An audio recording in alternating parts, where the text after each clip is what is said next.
सरल और धारा प्रवाह हिंदी में ईश उपनिषद प्रस्तुतकर्ता स्वयं प्रकाश शर्मा। ईश उपनिषद में हम प्रभु की वंदना करते हुए उनसे प्रार्थना करते हैं। वह ब्रह्म सब प्रकार से पूर्ण है, यह जगत भी सब प्रकार से पूर्ण है। यह पूर्ण जगत उस पूर्ण ब्रह्म से ही निकला है। पूर्ण जगत के पूर्ण ब्रह्म से निकल जाने पर भी ब्रह्म की पूर्णता पर कोई असर नहीं पड़ता, उसकी पूर्णता बरकरार रहती है और ब्रह्म सब प्रकार से पूर्ण का पूर्ण ही रहता है। ओम शांति शांति शांति ओम। ईश उपनिषद को ईशोवास्य उपनिषद भी कहते हैं। इसका नाम उपनिषद के पहले शब्द ईश से है। ईश उपनिषद यजुर्वेद का हिस्सा है और यह यजुर्वेद के वाजसनेयी संहिता का आखिरी 40वां अध्याय है। उपनिषद में केवल 18 श्लोक हैं और इसकी गिनती हिंदू धर्म के 11 मुख्य उपनिषदों में होती है। उपनिषद का मुख्य उद्देश्य ईश्वर और जगत की एकता की शिक्षा देना है। ईश्वर और जगत एक ही हैं। उपनिषद केवल सर्वे सर्वा ब्रह्म में ही रुचि नहीं दर्शाता, बल्कि ब्रह्म का जगत के साथ क्या संबंध है उसे वह परमेश्वर के रूप में देखता है। उपनिषद सिखाता है कि जगत या दुनिया में जीना और परब्रह्म परमेश्वर में जीना, इनमें कोई विरोधाभास नहीं है और दोनों में एक साथ जिया जा सकता है। दुनिया में रहकर उसे भोगते हुए भी आध्यात्मिक जीवन जिया जा सकता है। यही उपनिषद का उपदेश है। उपनिषद इस सारे जगत में जो कुछ भी जड़ चेतन है, जो कुछ भी उत्पन्न और नष्ट होने वाला है, वह सब का सब ईश्वर से ही व्याप्त है। उस सब के सब में ईश्वर पूरी तरह बसा हुआ है।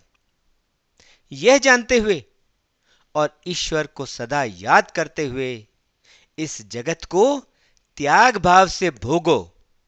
इसमें आसक्त मत हो, इसमें उलझो मत, क्योंकि भोगने वाला सारा धन और सभी पदार्थ तो किसी के नहीं है, वे सब के सब तो ईश्वर के ही हैं। इसलिए यह जानते हुए अपनी खुशी और अपना आनंद त्याग में ही ढूंढो। पराई वस्तु और पराय धन की कामना या लालच कभी मत करो। मनुष्य को इस जगत में अपने सभी कर्म निस्वार्थ भाव से तथा ईश्वर की पूजा समझकर करते हुए 100 वर्षों तक जीने की इच्छा करनी चाहिए। ऐसे निस्वार्थ भाव से तथा ईश्वर के लिए किए गए कर्म मनुष्य से लिप्त नहीं होते, उससे चिपकते नहीं और इसलिए वे उसे कर्म के बंधन में भी नहीं डालते। यही एक रास्ता है जिससे मनुष्य कर्म करता हुआ भी कर्म के बंधन में नहीं बंधता और कर्म बंधन से मुक्त रहता है। जो लोग आत्मा का तिरस्कार करते हैं, वे एक तरीके से आत्मा का हनन करते हैं, आत्मा की हत्या करते हैं। ऐसे लोग मृत्यु के बाद असुरों के उन नरक आदि लोकों में बार बार जन्म लेते हैं जो अज्ञानता, दुख और कलह के घोर अंधकार से घिरे हैं। परमेश्वर तो एक ही है, वह अचल है, वह मन से भी अधिक तेज गति वाला है। हमारी इंद्रियां उस तक पहुंच नहीं पाती, क्योंकि वह इंद्रियों की पहुंच से कहीं परे है। स्वयं खड़ा रहते हुए भी वह सब दौड़ने वालों से आगे ही रहता है। उसी परमात्मा की कृपा और बल से सर्वव्यापी वायु, सब जगह मौजूद वायु जीवों की गतिविधियों को बनाए रखती है और उन्हें सहारा देती है। ईश्वर चलते भी हैं और नहीं भी चलते। न जानने वालों के लिए ईश्वर बहुत दूर हैं और उनके लिए ईश्वर को पाना बहुत कठिन है।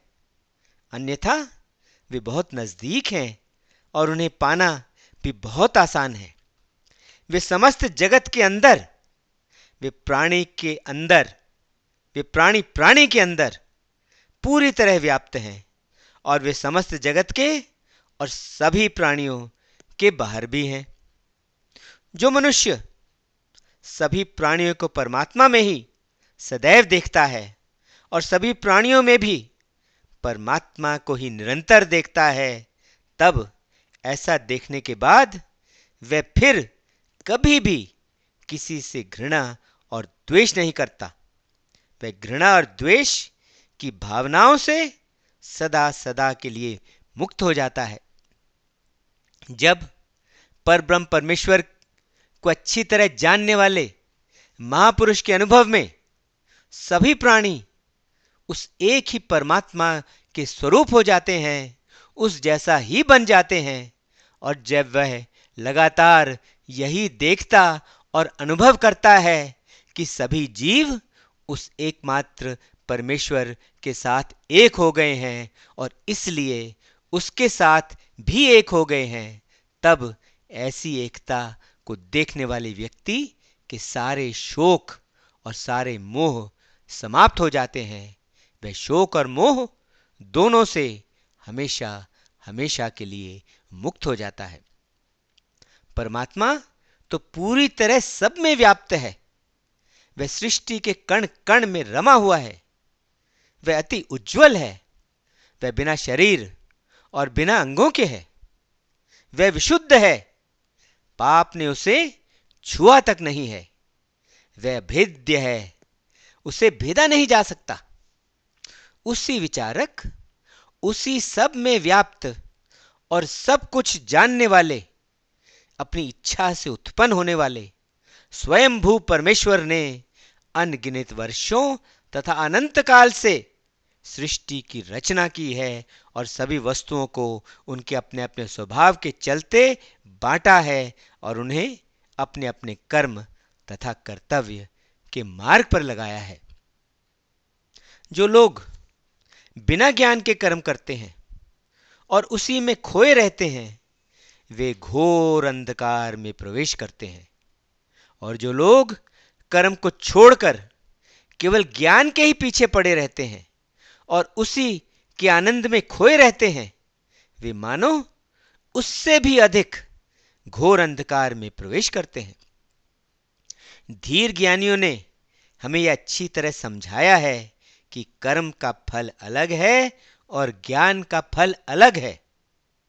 कर्म और ज्ञान जो इन दोनों को एक साथ और इकट्ठा समझ लेता है, वह कर्म द्वारा मृत्यु को पार करता है और ज्ञान द्वारा वह परम गति प्राप्त करता है।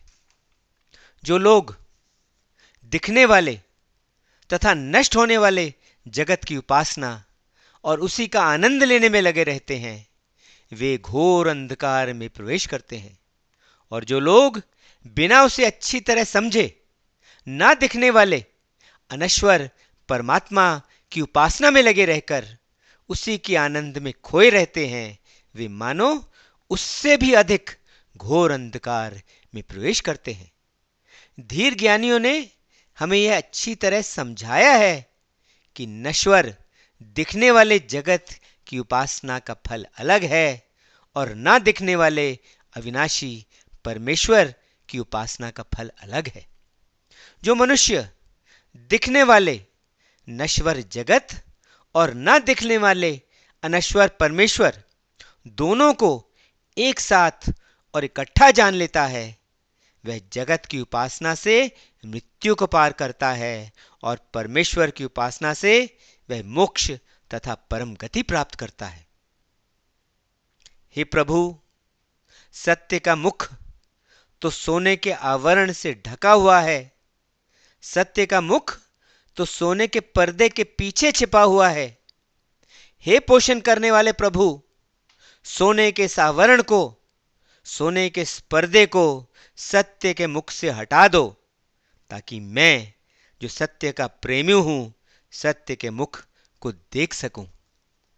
हे पोषण करने वाले प्रभु, हे एकमात्र दृष्टा, हे नियंत्रक, हे सूर्य देवता, हे प्रजापति के पुत्र, अपनी किरणों को समेटो और अपनी चकाचौंध करने वाली रोशनी को इकट्ठा करो, ताकि मैं, सत्य का इच्छुक, तुम सबसे सुंदर रूप वाले परम पुरुष परमेश्वर को अच्छी तरह देख सकूं।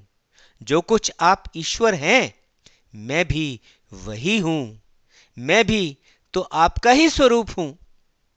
हे भगवान, मृत्यु पर मेरे प्राण अमर अविनाशी वायु तत्व में मिल जाएं, तुझ परमेश्वर में विलीन हो जाएं और मेरा शरीर जलकर राख हो जाए।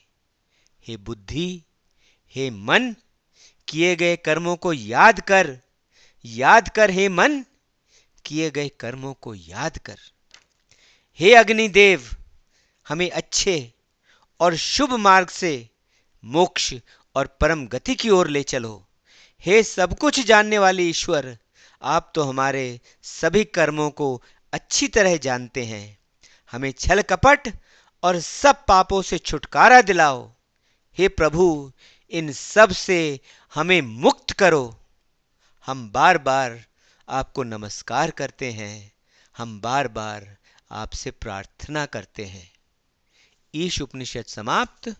ओम शांति शांति शांति। ओम।